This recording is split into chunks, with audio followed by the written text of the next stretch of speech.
Olá, meus amigos, espero que todos estejam bem, na paz do nosso Senhor Jesus Cristo. O Livro dos Espíritos, de Allan Kardec. Terceira ordem, Espíritos imperfeitos. Questão 101. Características gerais. Predominância da matéria sobre o espírito, propensão ao mal, ignorância, orgulho, egoísmo e todas as más paixões que lhes são consequentes. Têm a intuição de Deus, mas não o compreendem. Nem todos são essencialmente maus. Em alguns, há mais leviandade, inconsequência e malícia do que verdadeira maldade. Uns não fazem o bem nem o mal, mas, pelo simples fato de não fazer um bem, já denotam a sua inferioridade. Outros, ao contrário, se comprazem no mal e ficam satisfeitos quando encontram a ocasião de praticá-lo. Podem aliar a inteligência à maldade ou à malícia, porém, seja qual for o seu desenvolvimento intelectual, suas ideias são pouco elevadas e mais ou menos abjetos os seus sentimentos. São limitados os conhecimentos que têm das coisas do mundo espiritual, e o pouco que sabem se confunde com as ideias e preconceitos da vida corpórea. Acerca dessas coisas, não nos podem dar senão noções falsas e incompletas desse mundo, mas em suas comunicações, mesmo imperfeitas, o observador atento quase sempre encontra a confirmação das grandes verdades ensinadas pelos espíritos superiores. O caráter desses espíritos se revela por sua linguagem. Todo espírito que em suas comunicações trai um mau pensamento pode ser classificado na terceira ordem. Conseguintemente, todo mau pensamento que nos é sugerido vem de um espírito dessa ordem.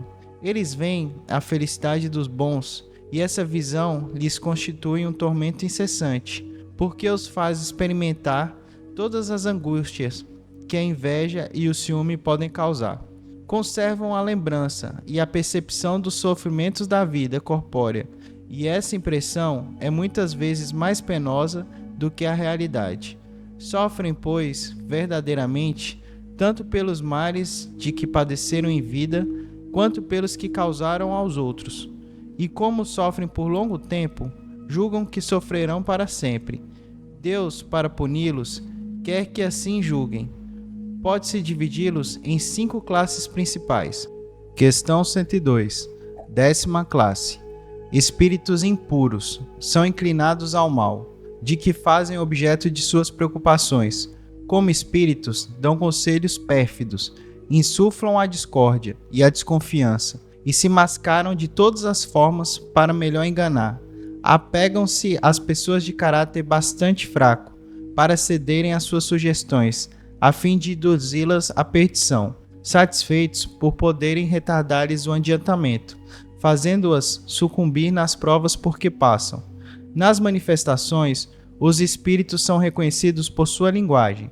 A trivialidade e a grosseria das expressões, neles como nos homens, é sempre indício de inferioridade moral, quando não intelectual. Suas comunicações revelam a baixeza de seus pendores, e se tentam enganar, falando com sensatez, não conseguem sustentar por muito tempo o papel e acabam por trair sua origem. Alguns povos os transformaram em divindades maléficas, outros os designam pelo nome de demônios, maus gênios, espíritos do mal. Quando encarnados, os seres vivos que eles constituem são inclinados a todos os vícios geradores das paixões vis e degradantes, a sensualidade, a crueldade, a malícia, a hipocrisia, a cupidez, a avareza sórdida, fazem o mal por prazer, na maioria das vezes sem motivo, e, por ódio ao bem, quase sempre escolhem suas vítimas entre as pessoas honestas. São flagelos para a humanidade, seja qual for a categoria social a que pertençam, e o verniz da civilização não os livra do opróbrio e da ignomínia. Questão 103, 9ª classe. Espíritos levianos. São ignorantes, maliciosos, inconsequentes e zombeteiros. Intrometem-se em tudo e a tudo respondem, sem se incomodarem com a verdade. Comprazem-se em causar pequenos desgostos e ligeiras alegrias, em aborrecer, em induzir maliciosamente ao erro, por meio de mistificações e espertezas. A esta classe pertencem os espíritos vulgarmente designados de duendes, trasgos, gnomos, diabretes. Estão sob a dependência dos espíritos superiores, que muitas vezes os empregam, como fazemos com os nossos servidores. Em suas comunicações com os homens, a linguagem de que se servem é por vezes espirituosa e divertida, mas quase sempre sem profundidade. Exploram as falhas e o lado ridículo dos homens, e os retratam em traços mordazes e satíricos. Se tomam nomes supostos, é mais por malícia do que por maldade. Questão 104. Oitava classe. Espíritos pseudo-sábios.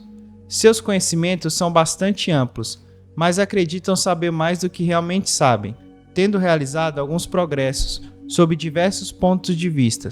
A linguagem deles tem um caráter sério, que pode iludir quanto às suas capacidades e luzes.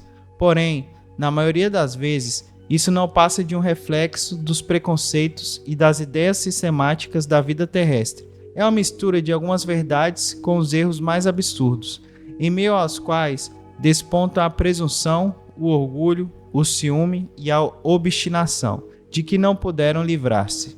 Questão 105. Sétima classe. Espíritos neutros.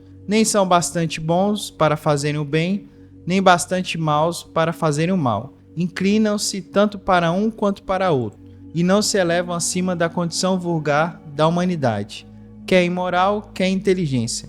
Apegam-se às coisas deste mundo, de cujas grosseiras alegrias sentem saudades. Questão 106. Sexta classe. Espíritos batedores e perturbadores. Estes espíritos não formam, a bem dizer, uma classe distinta pelas suas qualidades pessoais. Podem pertencer a todas as classes da terceira ordem. Muitas vezes manifestam sua presença por efeitos sensíveis e físicos, tais como pancadas, movimentos e deslocamento anormal de corpos sólidos, agitação do ar e etc.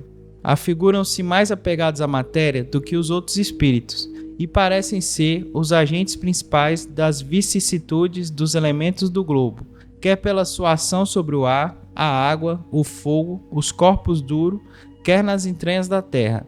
Reconhece-se que esses fenômenos não se devem a uma causa fortuita e física, quando denotam caráter intencional e inteligente.